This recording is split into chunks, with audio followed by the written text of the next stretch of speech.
I'm Dr. Bobby Du Bois, and welcome to Live Long and Well, a podcast where we will talk about what you can do to live as long as possible and with as much energy and vigor that you wish. Together, we will explore what practical and evidence-supported steps you can take. Come join me on this very important journey, and I hope that you feel empowered along the way. I'm a physician, Ironman triathlete, and have published several hundred scientific studies. I'm honored to be your guide. Welcome to episode 21. What's your health type? And why does it matter? Today's episode is going to be different. Now, as you know, I typically talk about what to do to live long and well. But today, I want to cover a different but really important topic. How we do it, how we go about approaching our health. And the key is the how differs for each of us. Look, you know me. I love research and the evidence sometimes tells us exactly what will move the needle and improve our longevity and our health. You know, if you have a high blood pressure problem, get it under control. Exercise is important for everyone. There are broad benefits of sauna. All of these are great tools on our longevity tool belt.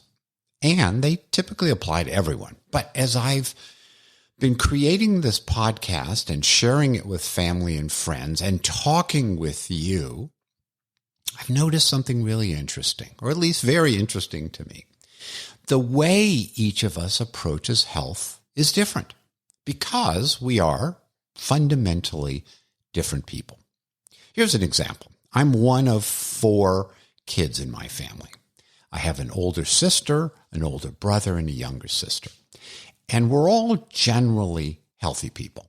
Now, some of this comes from the fact that my father died when we were in our 20s, and we watched that all unfold. And I think deep down, we all decided we wanted to avoid that if we could and to be as healthy as possible. But the way that each of us approaches live long and well has played out really, really differently for each of us. Now, even though the evidence might tell us all to do basically the same thing, that's not how each of us approached it. So take me for an example. I became a doctor, started running marathons in my 40s, and then started triathlons after that and built up to the Ironman distance. Now, I really focus on my wellness, as will come to no surprise to you. So I started meditating decades ago before it became cool. And I hopped right on the ice bath, cold plunge train and have built a second career since retiring around promoting wellness for others. My siblings are different, and they look different and they act different. So 2 of them are avid runners. My brother even started doing shorter triathlons, and we try to do an event together every year. But meditation, cold plunges, not a chance for him. And my other sister, well, a big yoga fan, but wouldn't touch an ice bath if her life depended on it. So we all have the same genetics, the same parents and upbringing, and the same evidence, even the same trigger of our father. But the way that this plays out from a wellness standpoint is radically different amongst us. So where does this leave us when it comes to living long and well? As someone who cares about health and cares about my family, how do I figure out what to recommend to my siblings? Knowing what Larry will try, Lindy would laugh at. So let's move on to part 2. So that's a bit of the motivation. So part 2, let's meet the idea of health type.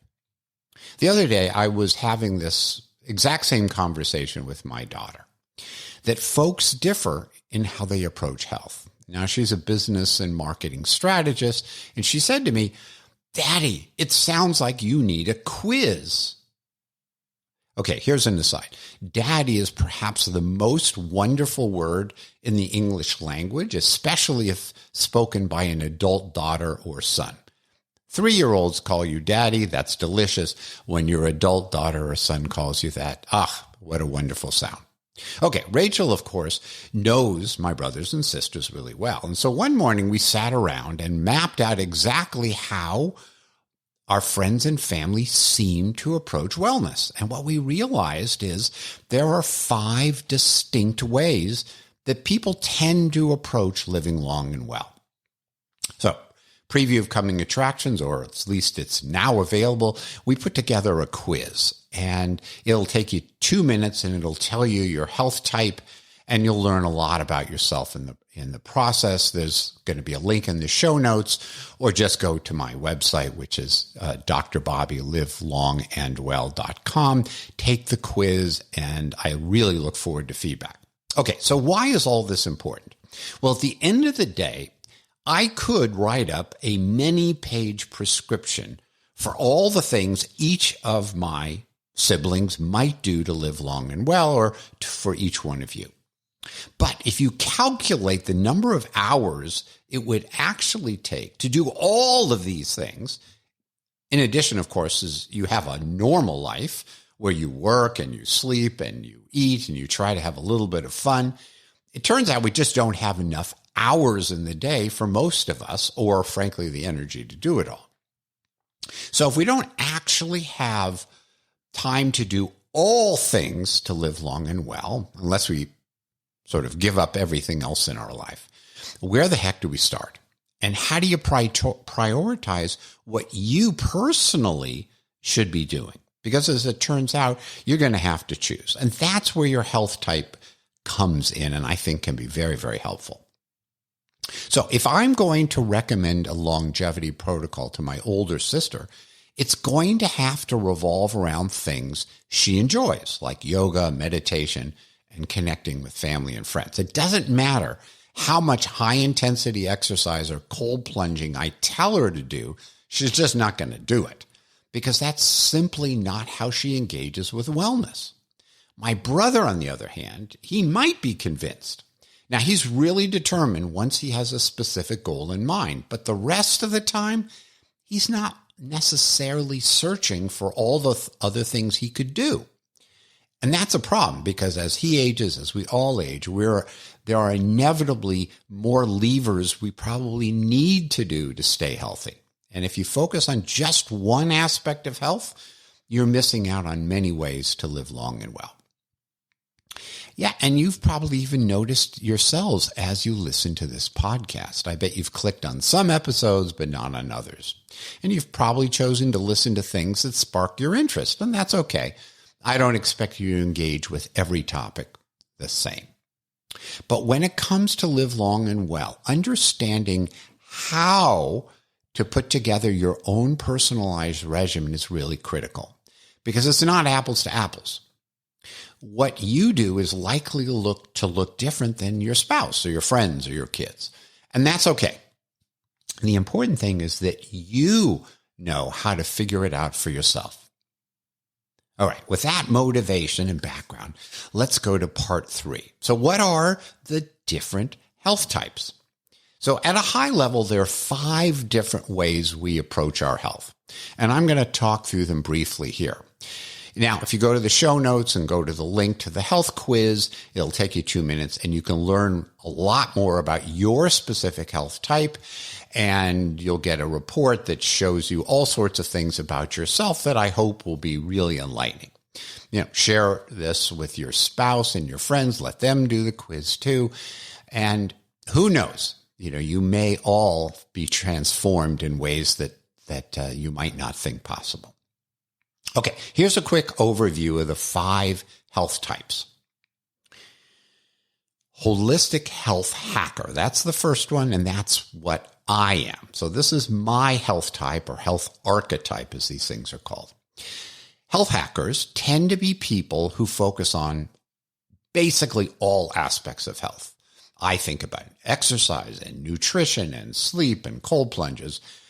So we are the whole holistic health hackers are the ones that, think about and get to the gym, and we're biohackers, to use the new phrase. And they may be people that you reach out to get nutrition advice or ideas about improving your sleep.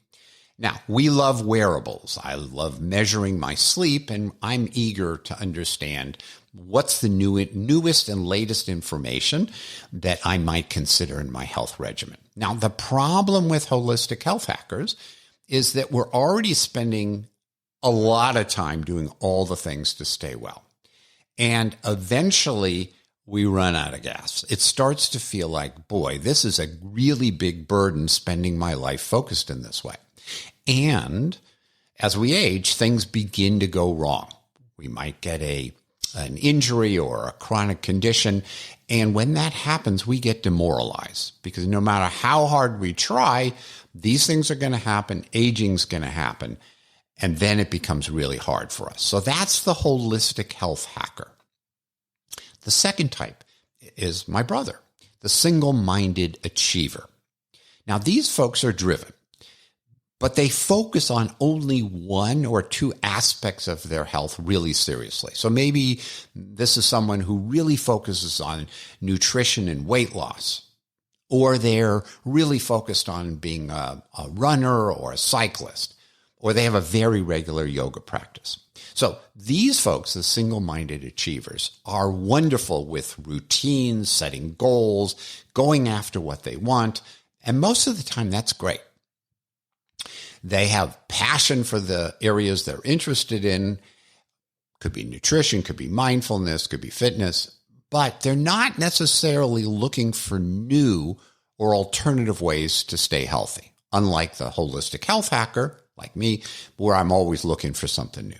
The problem is, for the single-minded achiever, as we age, there are sneaky aspects of health that can show up, like when we least expect it, like an injury or chronic illness. And when you're not balanced in all aspects of your health holistically, it's easy to be surprised and have a real hard time dealing with those types of things that come up. So that's the single-minded achiever.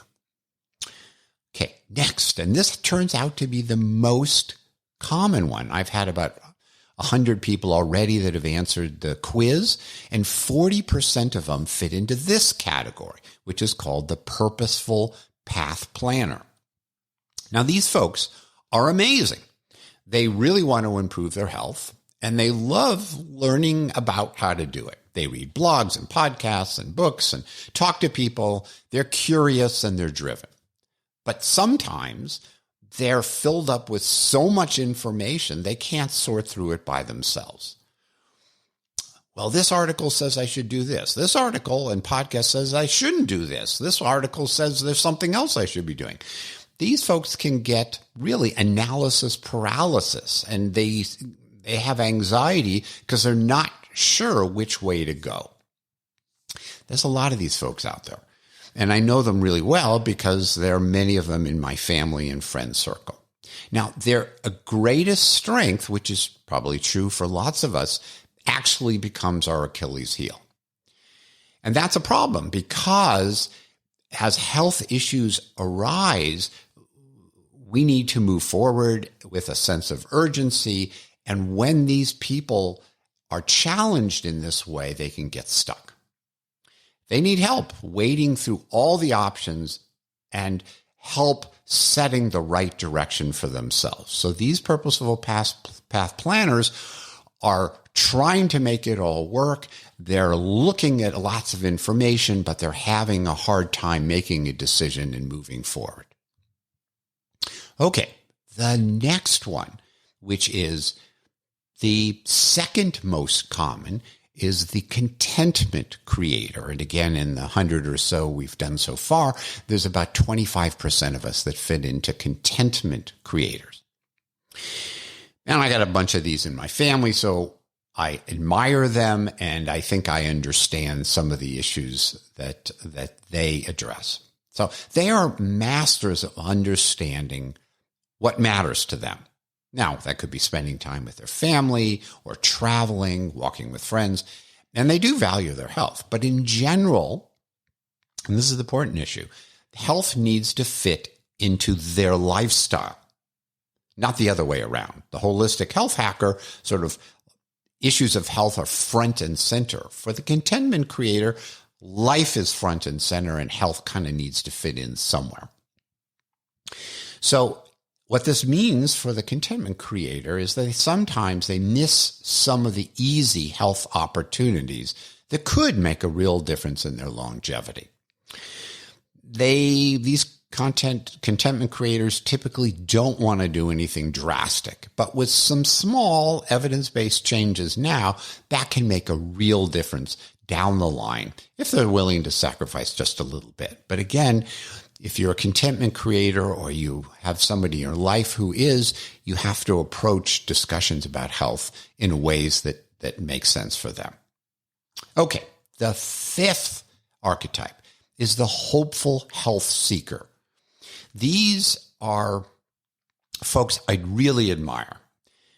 My daughter's one of them. And these are folks who try really hard for a long time to make improvements in their health. It could be focusing on weight loss. It could be dealing with a chronic issue like an autoimmune illness or heart disease. Maybe they're never quite figuring out a sleep routine that works. You know, they start at the gym, but they don't continue at the gym. But these folks keep at it. They don't give up, but they're not making the progress they'd like. They've dealt with a lot of frustration. You know, in some ways, they're the most committed to health, and they don't give up. And that's really quite extraordinary. But it is and can be quite exhausting for them. And what these folks need is, you know, a win. Okay, so at a high level, these are the 5 archetypes. Does everyone fit into one? No, but you'd be surprised a lot of them do. So the holistic health hacker like me, where health is front and center, the single-minded achiever who has one area they focus on but not all, the purposeful path planner who might get lost in the data and not know which way to turn, the contentment creator where life is front and center and health needs to fit in, and the hopeful health seekers who keep at it, have had a lot of failure in that regard, but are willing to try to find a path. Okay, now, part 4. That was all very academic, perhaps, but how do you use your health type? So look, I love wearables. I love knowing about myself. I love analyzing my sleep. I love doing DEXA scans to understand my body composition. But knowing about yourself is just one piece of the puzzle.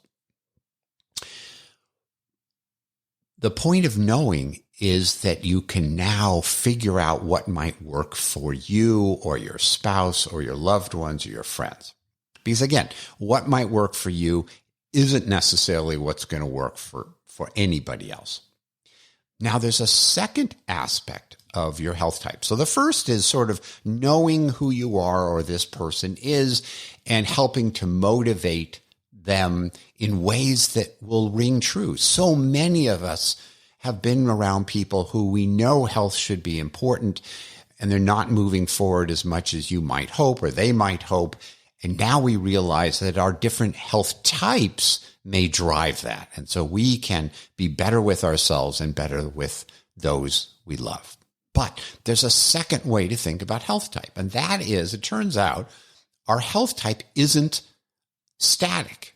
It actually changes. So imagine you're me and you're a holistic health hacker. And you could be a triathlete like me. You've got your workout regimen down. You got your metrics dialed in. Boom, your doctor tells you have prostate cancer. Suddenly, your typical routine isn't possible. So you're spending your time researching chemo protocols or surgery and recovery, and you need emotional support for what you're going through.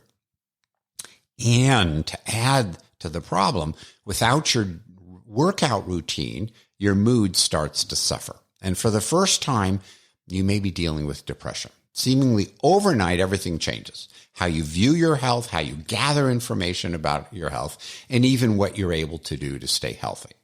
Very quickly, you may have started out as a holistic health hacker, but very quickly you might become a hopeful health seeker or even a purposeful path planner if you get stuck in the research. So how do you move forward in a situation like this? Because we've all got them. I myself have had 2 prostate surgeries, fortunately not for cancer. And every time I had the surgery, it threw me off a bit. When my sister had breast cancer a number of years ago, it affected all of us in the family and obviously her.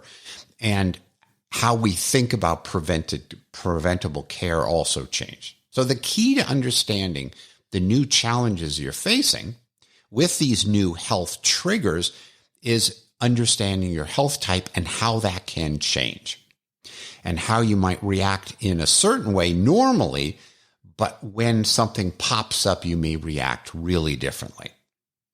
So let's take my daughter for an example. She struggled with some chronic health issues, and that means she bounces back and forth between being a holistic health hacker like me and really working on all her health and a hopeful health seeker. So depending upon what's going on in her life, she's either one of the healthiest, most well-rounded people you'll meet, in which case she's dragging me to do breath work or ice bath workshops, or she's in a place of deep emotional vulnerability. And when she's struggling, she doesn't need me to fire up the sauna. She needs reassurance and hope. So knowing how she moves back and forth helps me and those around her work with her in as productive ways as possible.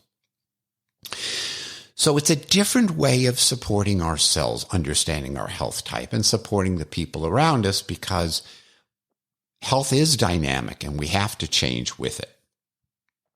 And that's why I hope I've convinced you and maybe your loved ones to take the health type quiz, because all the data, all the evidence, all the standard ways of doing things may not support you in the ways that are going to be most productive for you. It takes, as I said, just 2 minutes.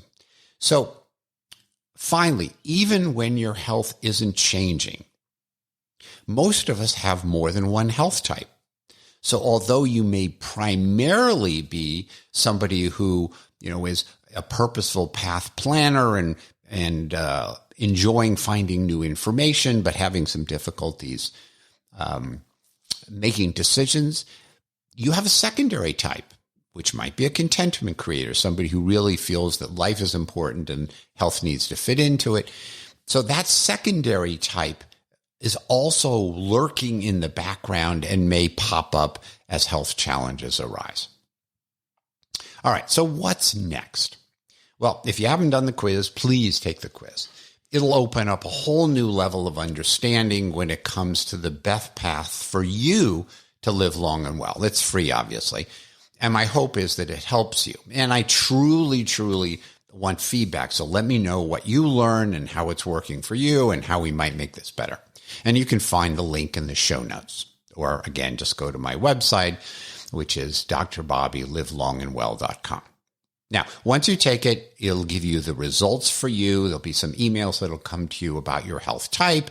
It'll describe the health type, what your key skills are, what challenges you might face, and how you might kind of approach living long and well in a productive way.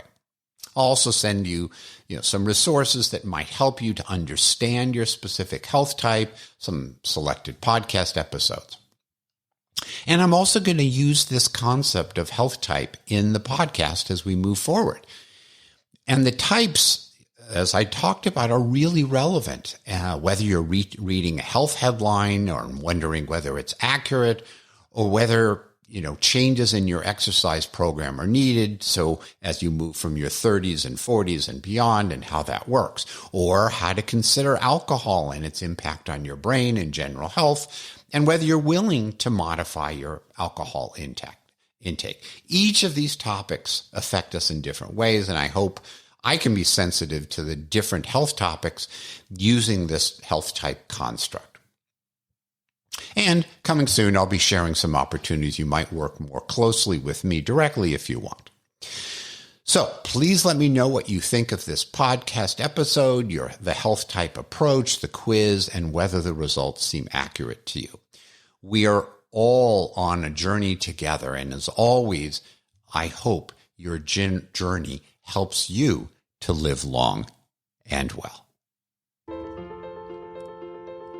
Thanks so much for listening to Live Long and Well with Dr. Bobby.